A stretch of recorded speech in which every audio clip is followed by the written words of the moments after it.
The views expressed in this podcast are those of the speakers and do not necessarily reflect those of MedPEP or Physician Health Services. The advice given to Marie Curious has been individualized and may not apply to the listener. While Marie Curious is a real person describing both real and hypothetical events and situations, she is using a pseudonym for this series.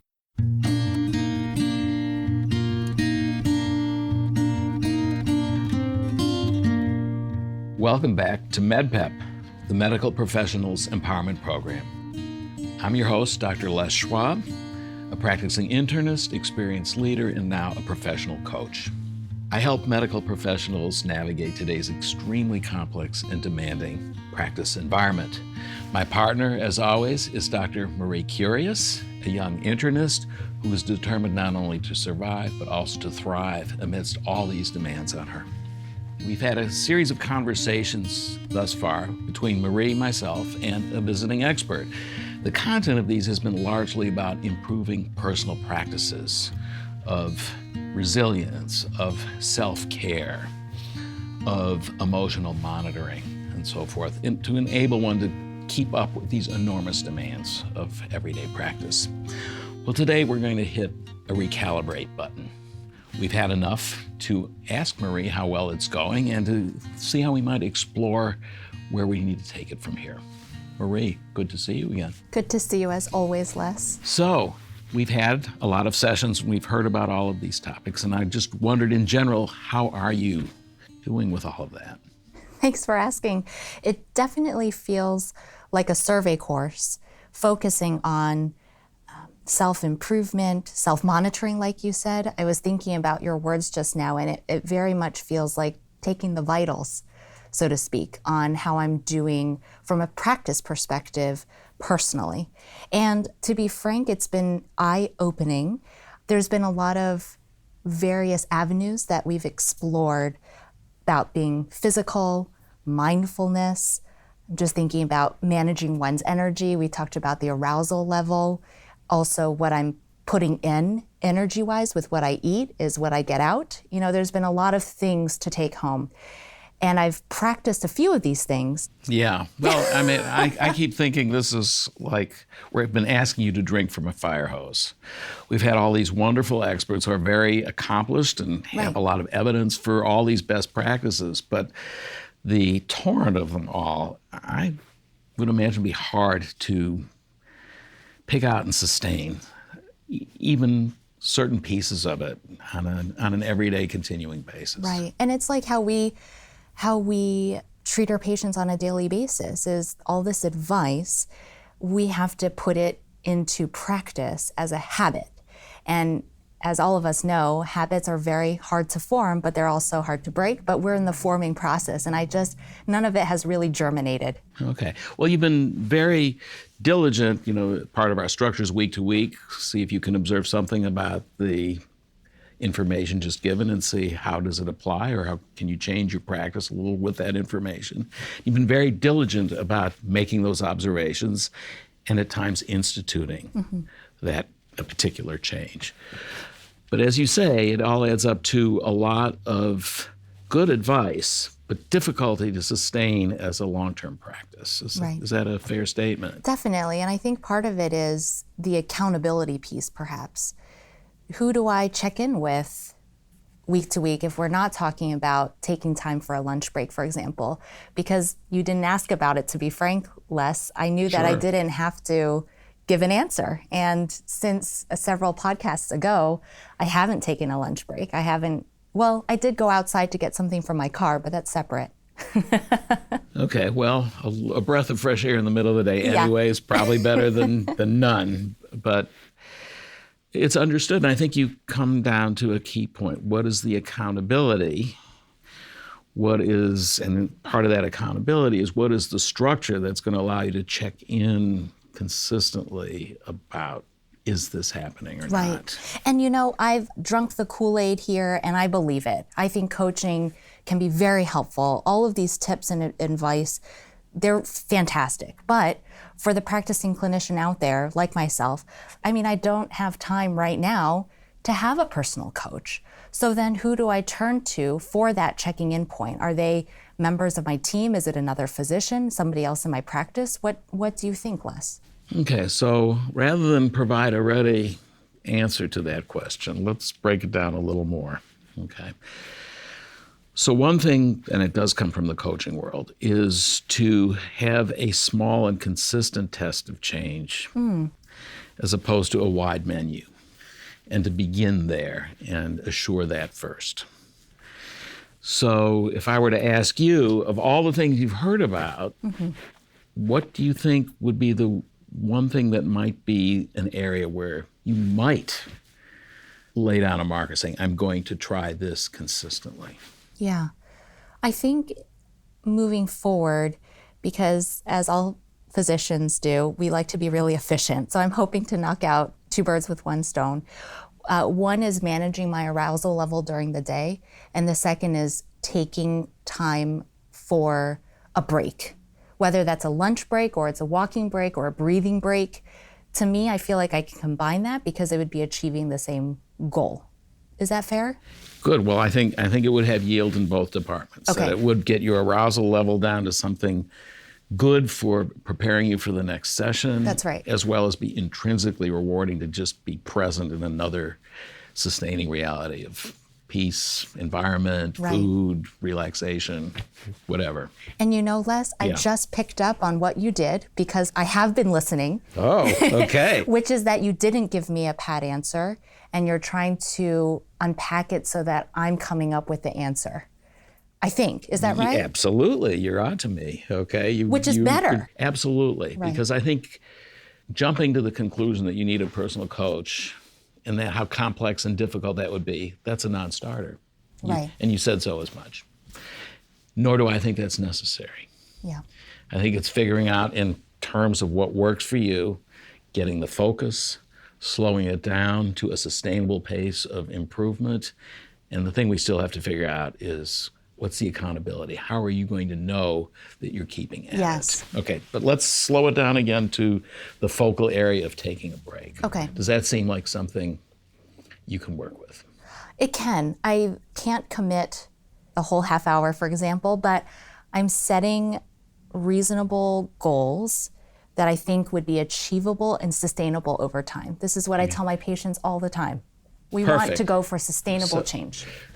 Perfect. So you already have some idea of how this works when you're in the coach role. Now you've got to be in the receiver role. But I think you get the idea very well. And so, as with patients, if you were going to give them a sustainable small thing they can do, putting yourself in that role and me ask, could you restate what is that long-term goal?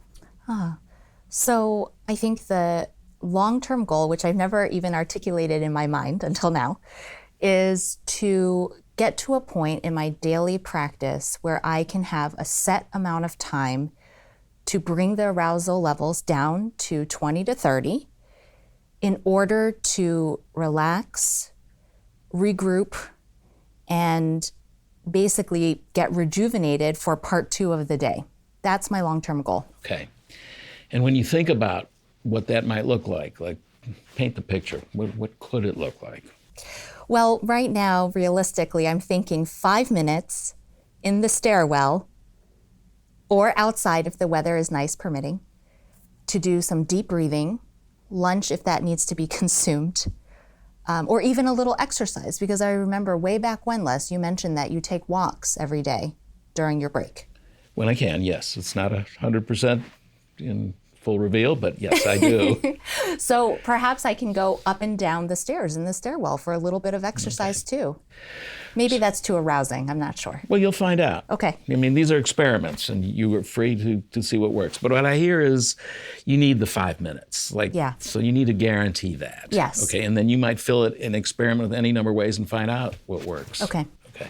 So the problem is finding the 5 minutes. Well, I do have a break midday on most days. And what do you do now with it? Work. Okay, well, don't we all have that huge inbox and want to plow Yeah. through it? Yeah. Of course. But you've deciding there's a cost to it, I hear, Yes.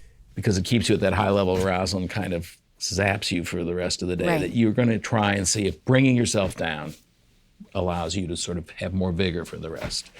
So you're going to have to disrupt that work through. Les, it just occurred to Yep. me that I'm the patient right now. Okay. You're the client. I'm the coach. Client.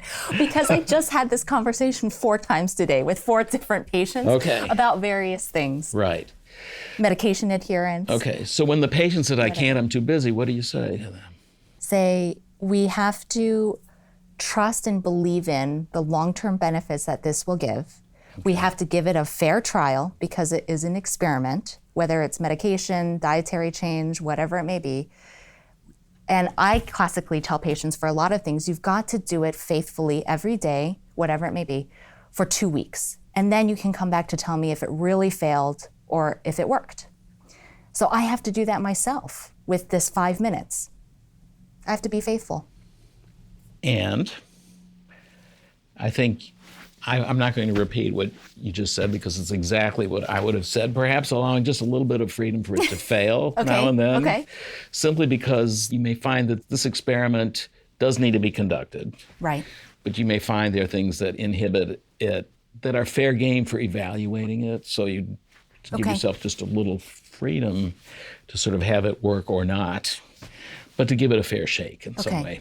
Okay. And you're absolutely right. I think to see if it benefits you, to see whether it can be sustained, you're going to need to try it for a while. Yeah. I totally agree with it. Like flossing. Exactly. And at some point, that becomes something that is no big deal. That's exactly right. That's I right. want it to become a habit. Right. So, and you are right that the habit requires that much sustainment reinforcement for it to stop being so much active effort of disrupting your routine and putting the extra energy in. So hopefully the energy flows downhill. You invest in the new behavior, there starts to be a return, and it is a net gain. So I agree entirely with the notion of doing this. So the last piece is, how are you going to make yourself accountable for this after 2 weeks? Can you ask me about it next time we meet? No, actually. Well, that was my idea. Okay, well, let me tell you why Sure. I don't. Because I think while this is delightful, our conversations, and we certainly can talk about it, I think the sustainment, in this torrent of topics that we're going to be involved in might be hard. And that if you had another accountability other than this, one is, I think the pro of you finding another accountability partner is somebody you have perhaps greater access to than just these conversations at the period that occur. So that's a pro of finding another resource.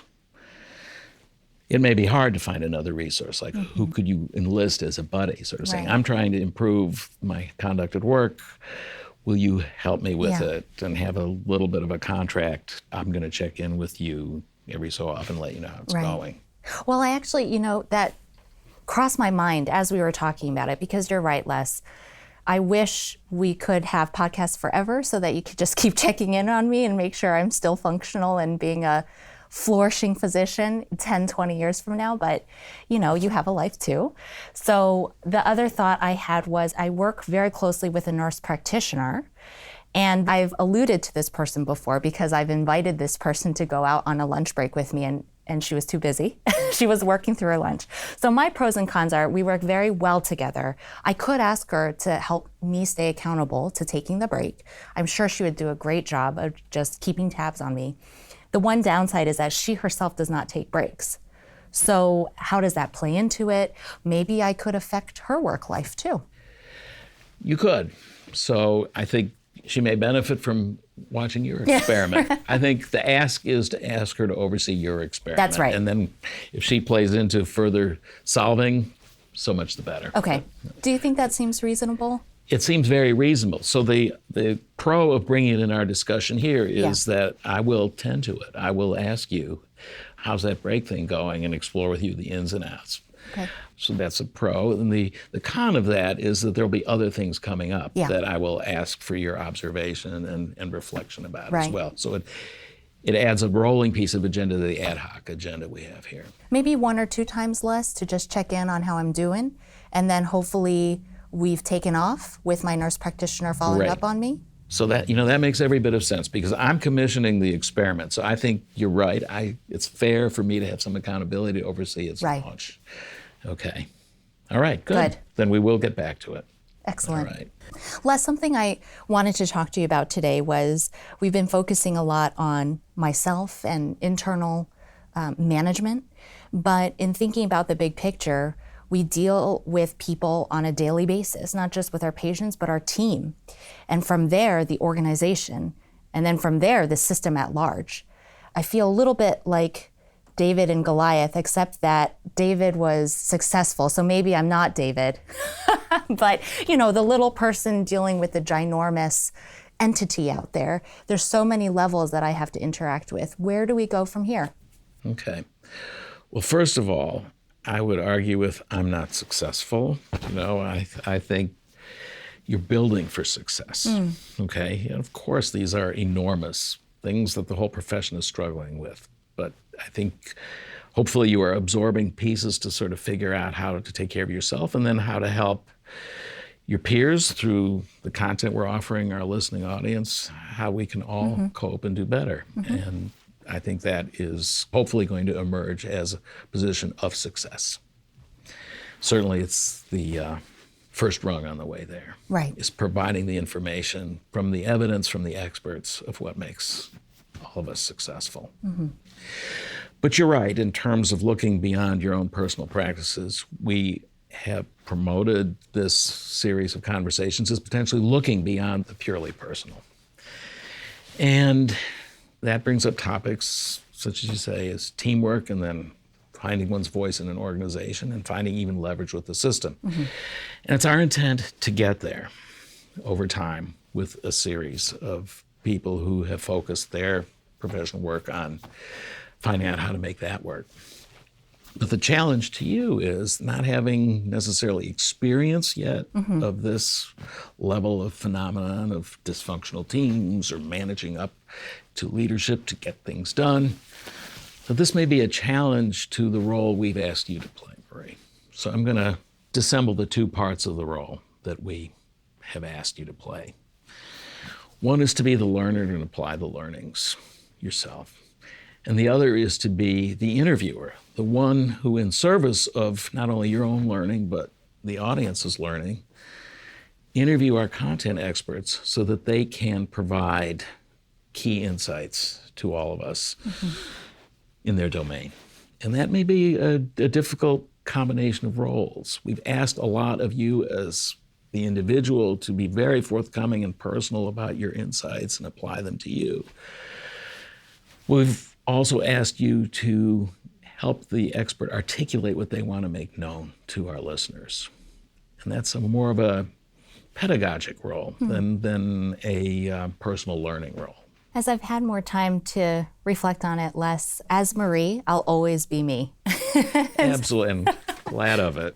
I'll bring that frankness to the table. But as I've had more time to reflect on what my role exactly is, I think that there is value in me as a young physician, just starting out in my career, to be able to interview and glean some tips from these experts, from the team perspective, system, and organizational, at all levels. The reason being is because I don't want to be that person 50 years from now who looks back and says, well, I wish I knew that when I was younger, or I wish I knew that when I was early in my career. Why not learn it now? So I know what to look out for, or what the pitfalls might be, or how to step into those roles if and when they appear in my career. What do you think? Well, I think to take the survey course, even if it's a topic whose application may be next year or 5 or 50 years from now, if or you never. really have a blessed career, but I think that would be quite wonderful in that spirit of inquiry. What have others seen coming up along the way? I may not have it here right now as a priority, but can I keep that information for finding meaning, advocacy, change, That's right. When it arises later. I think that's a wonderful ambition to have for this. I came into this wanting to be open to changing myself and my practice, but slowly through this series, I've come to realize that it's not just all about the internal or what I can manage in myself. At some point, I have to turn it external because we work with people. And I want to be part of good change for our profession. I'm not at the point yet, thinking back, to tell my daughter, sure, being a doctor is a great profession. It's a noble thing to do. I don't know if I'm ready for that yet, but I want to get there. Okay. Well, personally, I think it is a great profession, just to put that on the record. Okay. But it doesn't happen by itself. That's right. Right. So thriving, surviving is by intention to make it happen. So you're so right. And if we can provide content that enables you over time to do that, that's wonderful. And I was thinking about recently something that Gandhi said, which is be the change that you want to see in the world.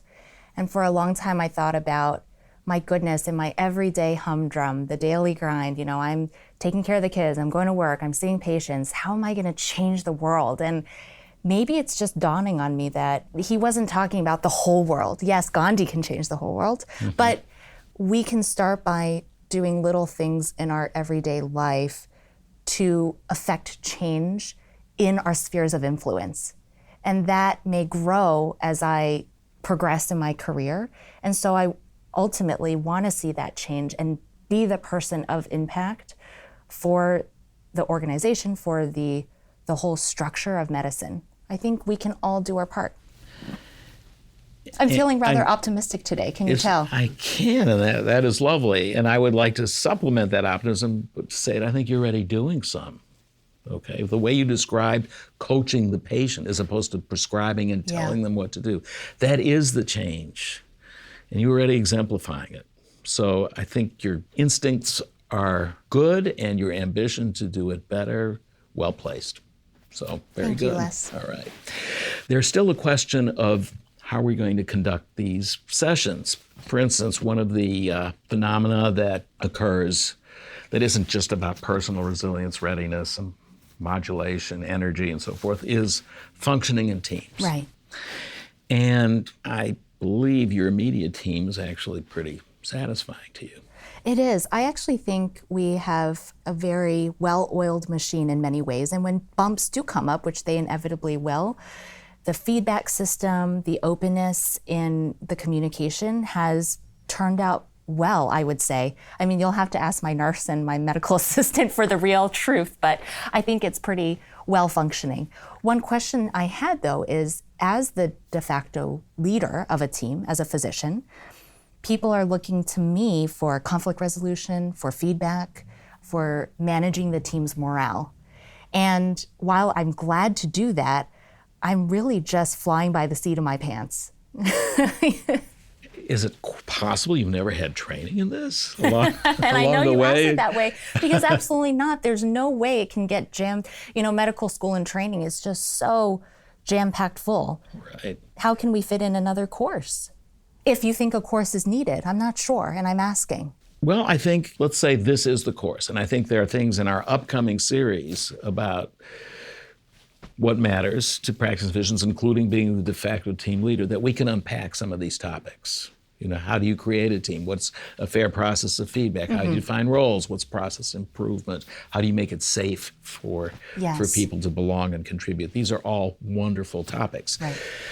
So I think we can use the future content and bring experts in who can help us with that. That said, you do have the example here of a well-functioning team. So your own personal example, as opposed to this trying to find 5 minutes just to breathe, where it was clear improvement was needed, it's not so clear that for you right now there are pressing teamwork issues. Right. So the question I have for you is, as we go forward and these topics enter, what is your comfort with asking our experts more interview type questions as opposed to more personal learning type questions? If you don't have the case for dysfunctional team, but you know that dysfunctional teams are out there, what's your comfort, for instance, in asking our teamwork expert about observations other than from your own? Les, I think the examples are so common that I don't have to probably look too far, to be frank, to find something applicable. And I'm willing to do that. It just takes a little bit more work. And you know what? It's worth it. Well, that's fantastic.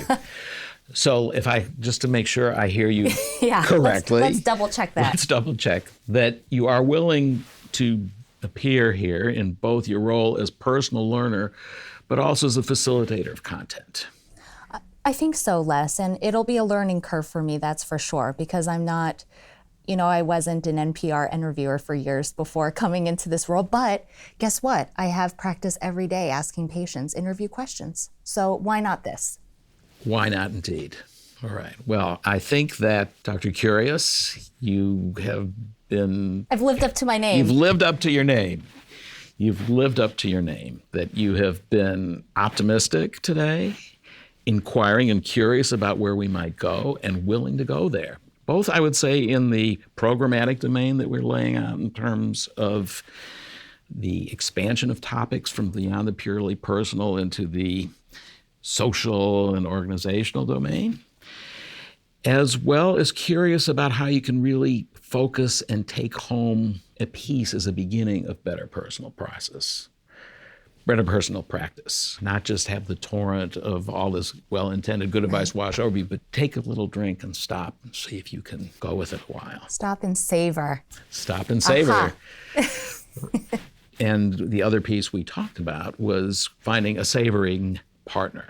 Yes. So, somebody whom you can check in with about how it's going. And I've also agreed going forward, in order to see how well it's going, to check in with you for a time or two afterward to see, has this thing gotten to a point of sustainment where you and your local resource can keep this best practice going. Very good. Okay. So I just want to say, I think this has been, from my point of view, a very, very productive conversation.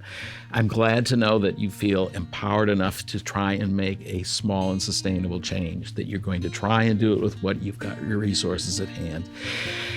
And I'll be, of course, glad to follow that with you. And that you're going to continue in that wonderful, candid, curious, spontaneous way you have. Help us all explore topics that are going to range far beyond even your own experience. And I want to really thank you for your willingness to help us do that. Thank you, Les. I feel much better after today. And maybe it's in light of getting more sleep this past weekend, but okay. We'll talk about that too, I hope. Okay, yes, I think we will. Future. All right. I truly mean it when I view you as a prism, in the sense that there's all this blinding light coming in, and we have to make sense of it. And you reflect out, oh my goodness, this is sounding so corny, but I wanted to say it. You reflect out the rainbow. You clarify the colors. You clarify what the takeaways are. And for that, I'm forever grateful. And I'm forever grateful to have heard that. Thank you very, very much. So, Marie, we will be back again in our more usual format with a guest expert. And I'm looking forward to that conversation. And I'd like to thank the members of our listening audience again for joining us in this journey.